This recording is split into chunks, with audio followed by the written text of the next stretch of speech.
ఆ దినాలలో యరొబాముకు కుమారుడు అబియా, ఆయన కాయలు పడ్డాడు, భయంకరమైనటువంటి బలహీనత చేత పీడింపబడుతున్నాడు, మరణానికి సమీపించినాడు.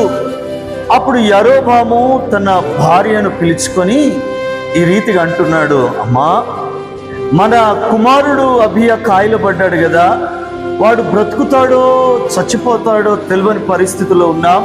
అయితే షిలోహులో ఒక ప్రవక్త ఉన్నాడు అహియా.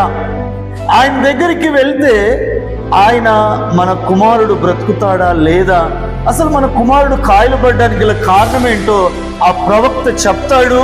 ఎందుకు అనంటే ఒకప్పుడు నా విషయంలో కూడా ఆయన ప్రవచించినాడు, అది నెరవేర్చబడింది.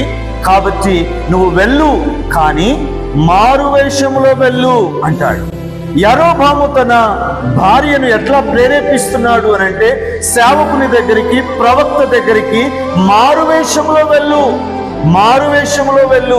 పిల్లరా, భర్త చెప్పినట్లుగా తన భార్య మారువేషము ధరించి సేవకుని దర్శించింది. ప్రియులారా, ఆ సేవకుడు గ్రహించడేమో అనుకున్నారు, సేవకుడు గుర్తుపట్టడేమో అనుకున్నారు. ప్రియులారా, ఆ సేవకుని దర్శించడానికి యరొబాము భార్య ఆ గదిలోనికి రాకముందే ఆ ప్రవక్త పిలుస్తున్నాడు, యరొబాము భార్య, లోపలికి రమ్ము, నా యొద్దకు వచ్చుటకు, మారు వేషము వేసుకుని వచ్చుటకు నేను ప్రేరేపించిన వాడెవడు? మీ వేషాలు ఎక్కడెక్కడో పనిచేస్తాయి కానీ దేవుని దగ్గర పని చేయవు కదా, సేవకుల దగ్గర పని చేయవు కదా, మీ వేషాలు ప్రవక్తల దగ్గర పని చేయవు కదా.